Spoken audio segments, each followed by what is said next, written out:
In 2009, I built the habit of working out every day. And for the last 12 years, I have maintained that habit. Through ups and downs, injuries, travel, all kinds of problems, I have been able to sustain it. And today, I'm going to share with you how I did that, not just that. Through my experiences, I will try to cull out and present 5 specific ideas before you. And if we can incorporate these 5 ideas, I guarantee you can build and sustain any habit. No theory, all practical application. And I would like you to watch this video till the very end so you understand those 5 principles from my own experience. All right, let's get started. Number 1, when we get started on this journey, the first challenge we have before us is most of the habits we're trying to build, they are not easy. You want to work out? It feels hard. It's physically strenuous. You feel lethargic. You're lazy. Nobody wants to get up and start running. Even today, 12 years later, I love doing it. But when I get started, there is always some inertia. Now, when you are at the beginning, when you are at the beginning of the habit building journey, this can, number 1, be very, very hard. Second thing is, whether it is building the habit of working out or any other habit, the benefits will come once you become consistent. Your body feels better, you feel stronger, everything changes. But then it's almost like you have to first climb a mountain. Initially the uphill part comes, and then later the downhill part. So as an example, when I started working out, first month what happened? My arms would hurt, the legs would hurt, getting up every day, it was painful. After 3 months, you start seeing the first few benefits. You start feeling a little stronger. You feel that bounce in your step. When you stand before the mirror, you look a little fitter.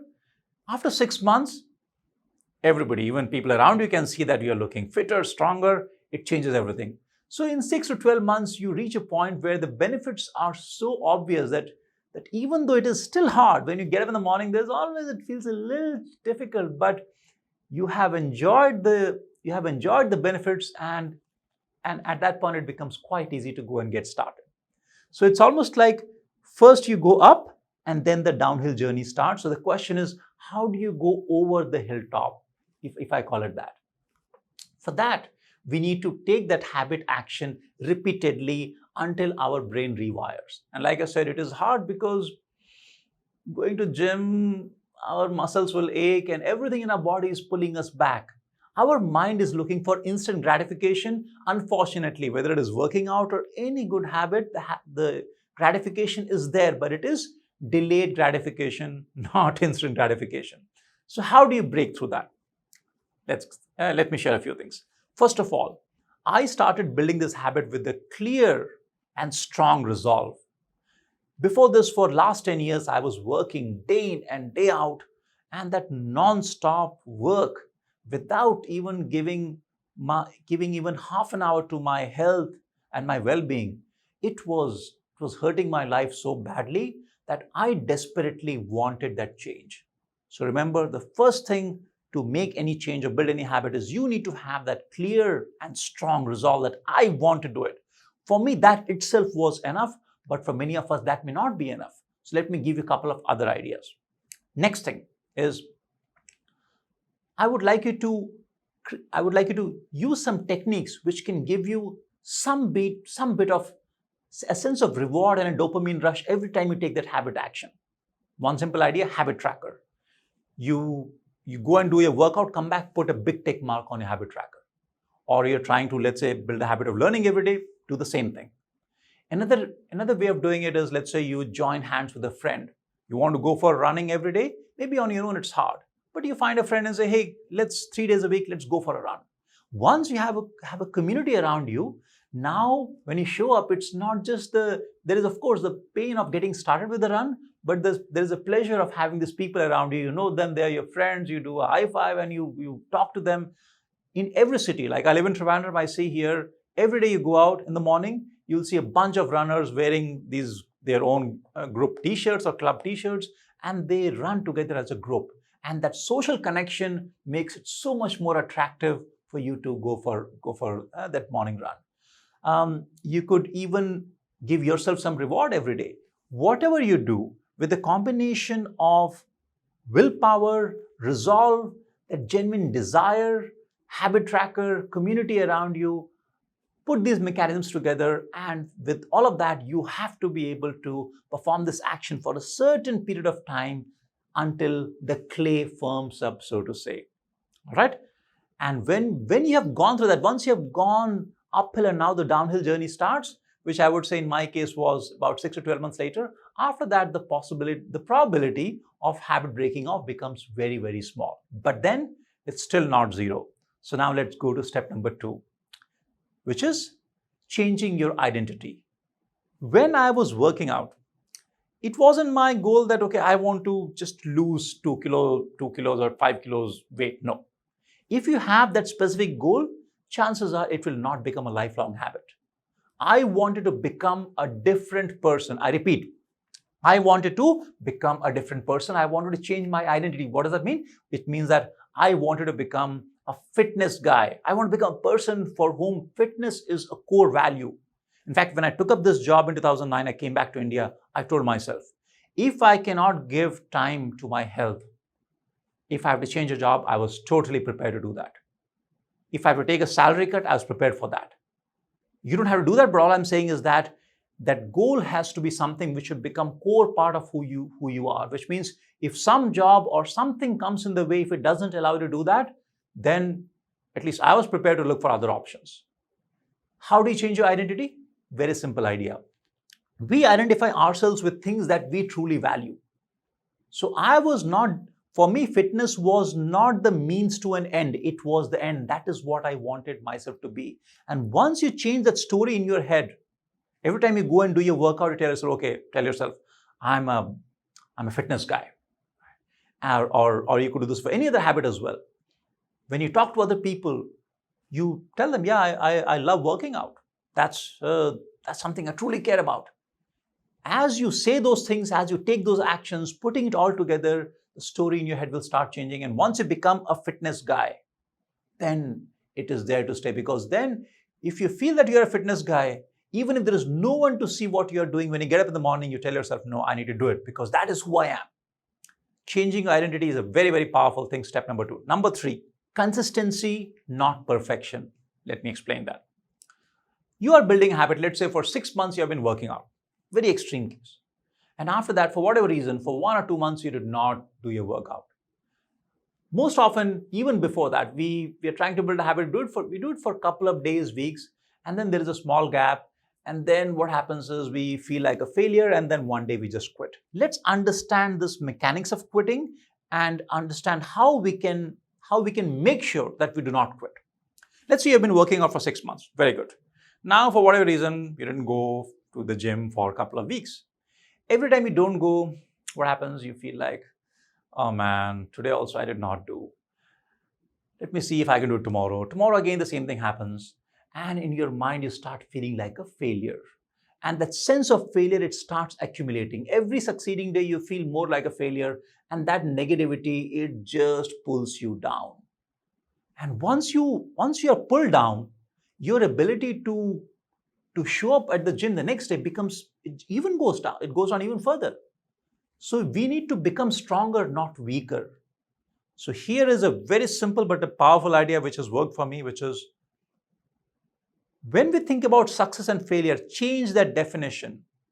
Success is not perfection. If you have been going to gym for 6 months, it's very unlikely that you have gone to gym every single day. There would always be something. If nothing else, travel, sickness, something will come up. So when you go off track, tell yourself, okay, I just went off track. Tomorrow or maybe 5 days later when I'm back from my travel, I'll start again. Or for whatever reason, I missed for 3-4 days or 5 days, no problem. A 6th day, I will restart. Be willing to restart again and again and again. Look, nobody is watching, nobody is judging us. We judge ourselves. The story of failure has to stop. So in my mind, when you're trying to build a habit, as long as you're making a conscious effort to get back on track, as long as my intention is clear, okay, I need to restart this and I'm going to actually push forward in that direction, in my mind, I have not failed. I have just temporarily gone off track and I can come back on track at the earliest opportunity as many times as required. So then the question is, what is failure? Failure is quitting. When you tell yourself, oh, I can't do this, mujhse to hoga hi nahi, that is failure. We don't control exactly what will happen. We cannot guarantee it will be perfect, but we control whether we quit or we keep trying to bounce back. In the last 12 years, I have bounced back so many times I have lost count. Because for me, it's not a failure, it's just a deviation. Number 4, when you want to bounce back, one more thing will come in the way quite often. What is that? That is, you have been, let's say you did work out for 6 months. Now you have a certain amount of muscular strength, you have some stamina, endurance, and so on. If you have had a break of a couple of weeks, when you restart, you want to go and start doing bench press with the same amount of weight. You want to do the same number of push-ups as you were doing when you were at your peak fitness. But then you have lost some strength. So when you go to gym, you want to lift the same 50 pounds, but your body doesn't allow. In fact, I have made that mistake. Once I injured my right shoulder. It took me some time for it to heal. And when you feel that I'm not able to perform at the same level as earlier, it further depresses you and you don't feel like showing up. Oh man, if I go, people will see I'm doing like 5 push-ups. I used to do like 30 push-ups earlier. I don't want to go. Now, you may not say it, you may not vocalize it explicitly, but in your mind that is still playing. And the way to solve this again is very, very simple. What is that? Start small. If you can't do 30 push-ups, do 20. Can't do 20, do 10. Can't do 10, do 5. Can't do 5, do 1. Can't do push-ups, do knee push-ups, do wall push-ups. Start from where you are. And in a matter of just weeks, maximum months, you can build it to where you left off. So when you restart, don't ever try to restart at the peak. That won't happen. That is one reason why most of us quit. Finally, number 5 is having an ecosystem or a structure around you which will just make you move forward. Just to give an analogy, if you want to go from the first floor of a building to the 10th floor, if you take the lift, it doesn't take any effort. You enter the lift will go. But if you have to walk up, it will take some effort. Now, what I did was, when I was in Bombay, I took membership of the Gold Gym there, which was very nice. In fact, I had membership of first the Gold Gym near my house, then I took it one near my office. So when I moved to Trivandrum, the first thing I looked for literally was, does Trivandrum have a Gold Gym? Unfortunately, it did not. And then I took membership of another gym and I waited. And when the Gold Gym opened here, I think I must have been one of the first few people. I landed there, took membership, and that changed everything. I'll tell you why. Because once my mind got used to this whole routine, I just had to show up at the gym, even if I'm not feeling like it. And this would happen quite often. I'm feeling tired, exhausted, haven't slept well, whatever. Then I would say, you know what, let me just show up there. I can do some warm-up. If I don't like it, I can come back in 10 minutes. But once I show up there, the environment, the people around you, the air conditioning, music, whatever it is, the whole environment is such that it's like entering a lift. You will automatically go to the 9th floor. Here, once you go to the gym, automatically you will get it done. So whether you take a gym membership or find a community of runners around you or find whatever mechanism you can to support you, to push you forward, that can really help you. I would say having a community of people is possibly one of the most sure shot ways of ensuring that you will keep doing that thing for days and months and years and decades to come. So, in summary, these 5 things. You can do these 5 things, and I can do them for practically any habit that I pick. You can do them for your habits. You will be able to stick to any habit indefinitely. I guarantee that practically. All right. Now, time to implement these ideas into action, and that's what I want you to do. So do that and your life will change, I promise you. Thank you for listening. I hope you enjoyed the video. Subscribe to this channel if you liked it, and I'll see you soon in the next video. Thank you very much. Take care. Bye-bye.